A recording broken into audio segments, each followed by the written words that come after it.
Une armée considérable d'Aztèques qui se fait pulvériser par quelques centaines d'Espagnols à cheval et en cuirasse. Bon, vous voyez, il y a bien des explications à donner. Mais il y en a une qui est terrible. C'est que l'empereur des Aztèques et tous les Aztèques eux-mêmes partageaient une idée, une conviction. Bien avant que l'Espagnol Cortés arrive à Mexico, bien avant qu'il soit sur les lieux, tout le monde a répandu la nouvelle, c'est un esprit, c'est un Dieu vengeur. C'est le Dieu vengeur qui revient. Nous sommes victimes des esprits. Et cette seule phrase irrationnelle, imaginaire, a défait l'armée aztèque. Inutile de combattre, tu ne peux pas vaincre les dieux. Et ça explique un tournant de l'histoire en Amérique. Une simple rumeur de peur, mais qui était plus qu'une rumeur de peur, c'était une certitude. Une certitude. Nous sommes finis. Et un autre point que je voudrais souligner, ça serait trop long à développer, mais je vais vous donner les grandes lignes et vous pourrez le développer par vous-même si ça vous intéresse.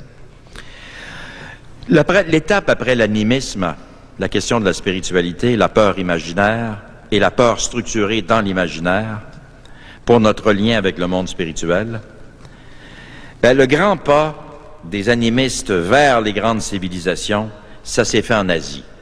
La pensée chinoise et les Chinois, la civilisation chinoise face à la peur. Comment les Chinois ont réglé cette angoisse terrible? Ils avaient peur de tout. Bon, il y avait des raisons.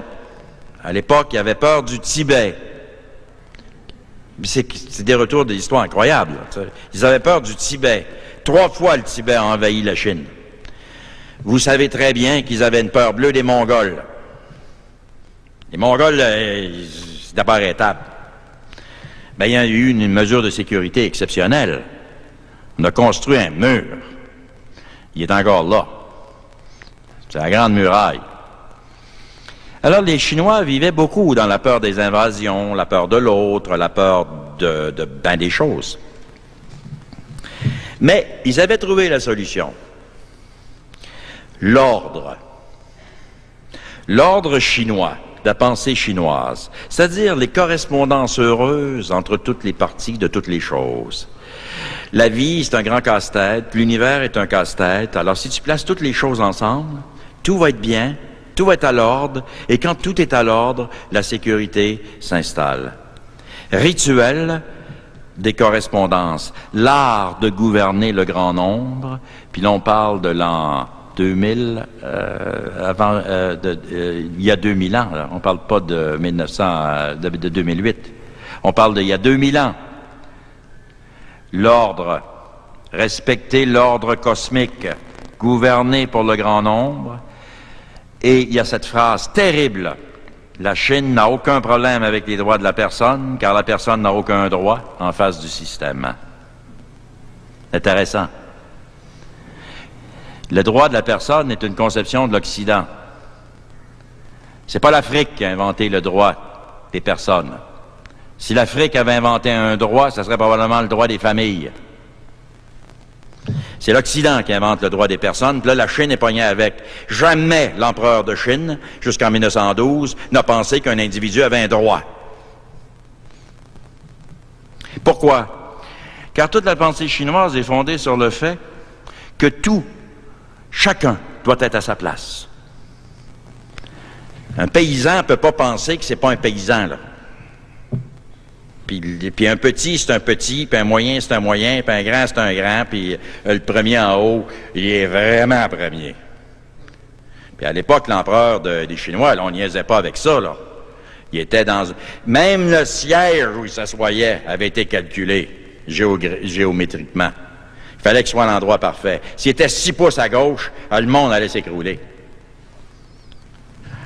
Je suis extrêmement surpris, comme anthropologue, que personne ne souligne ce fait élémentaire dans la question des cultures quand on discute de la Chine aujourd'hui. Parce que la Chine aujourd'hui, on est en 2008, mais regarde, ça n'a pas bougé de même, là. Question sécurité. François Mitterrand avait dit au premier ministre de la Chine en visite à Paris, franchement, dans les années qui viennent, mais là, il faudrait que je trouve l'accent, là, puis là. Franchement, monsieur le premier ministre, dans un avenir X, vous devriez penser aux droits de la personne. Et la réponse du premier ministre a été cinglante. Si vous dirigez un pays, votre pays, il y a 60 millions de Français, là, mais si vous dirigez un pays où il y a 1,3 milliard d'individus, vous seriez très inquiet si on vous annonçait une manifestation. Je ne suis pas en train de faire l'apologie des politiques de la Chine. Je suis en train de faire de l'apologie si nous discutions vraiment des choses. La Chine, c'est pas une farce. C'est pas juste de dire elle va être riche demain, elle est en développement économique, etc. C'est une planète, la Chine. La planète Chine. Ça fait 3 000 ans, 4 000 ans qu'ils ont une civilisation. Ils ont une pensée constituée. Ils voient le monde d'une certaine façon. Ça serait bon de l'étudier avant de commencer à jaser. Puis je parle pas de jaser en chinois, là. La peur qui a gouverné l'ordre chinois,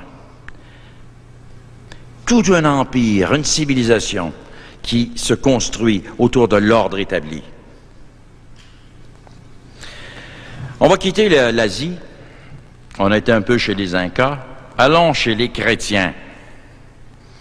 Toute la civilisation chrétienne commence sur un diktat de peur. Dieu est vengeur. Le Dieu de l'Ancien Testament est effrayant. Tu ne veux pas rencontrer ce Dieu-là. Tu es courbé devant ce Dieu-là. Tu regardes au sol, tu passes inaperçu. Tu ne cherches pas à jaser avec le bon Dieu. Le Dieu vengeur. Mais cependant, même principe. La religion, ça sert à quoi chez les humains? C'est de la sécurité. C'est de la sécurité pure. C'est fait pour rassurer. C'est un outil pour rassurer la religion. Sois pas inquiète. Garde, les barbares s'en viennent. Ils vont voler nos femmes. Ils vont tuer nos enfants. Puis toi, tu vas te faire décapiter. C'est pas grave. Bon Dieu nous protège. Ben, si le bon Dieu te protège, tu peux t'allumer une cigarette puis t'attends. Pas de problème. Bon Dieu nous protège. C'est un dialogue extraordinaire entre le prêtre et le guerrier. Le prêtre avec son crucifix qui dit « Ça va aller, dormez en paix. » Puis le guerrier lui dit « Moi, je crois pas à ça, là, regarde. Moi, je prépare mon gun pareil, là. C'est parce que je pense que mon fusil est plus fort que ton crucifix. » C'est un débat fondamental en Occident entre la religion et les guerriers. Mais la religion a toujours servi à ça, à rassurer, mais pour que la religion soit forte, l'humain n'a pas résisté à la tentation. La religion va faire peur. Car si tu veux être le grand qui va sécuriser, si je te donne la sécurité, d'un côté, je vais te brandir le danger. Nous sommes en danger, mais j'ai la solution. L'ennemi s'en vient, mais tu t'en vas au ciel. Puis de toute façon, je vous l'ai dit un peu plus tôt, la première peur, et la peur unique, c'est celle de mourir. Et au moment de mourir, c'est quoi qui va te rassurer le plus? La religion. La religion. C'est plus facile de partir quand tu t'en vas quelque part. Ça, c'est élémentaire. Sans religion, c'est un peu plus dur. Parce que là, tu t'en vas dans l'inconnu. Tu es dans la peur, dans la vraie peur, l'inconnu. Il faut être un grand aventurier, une grande aventurière pour mourir avec un sourire, quand tu crois à rien.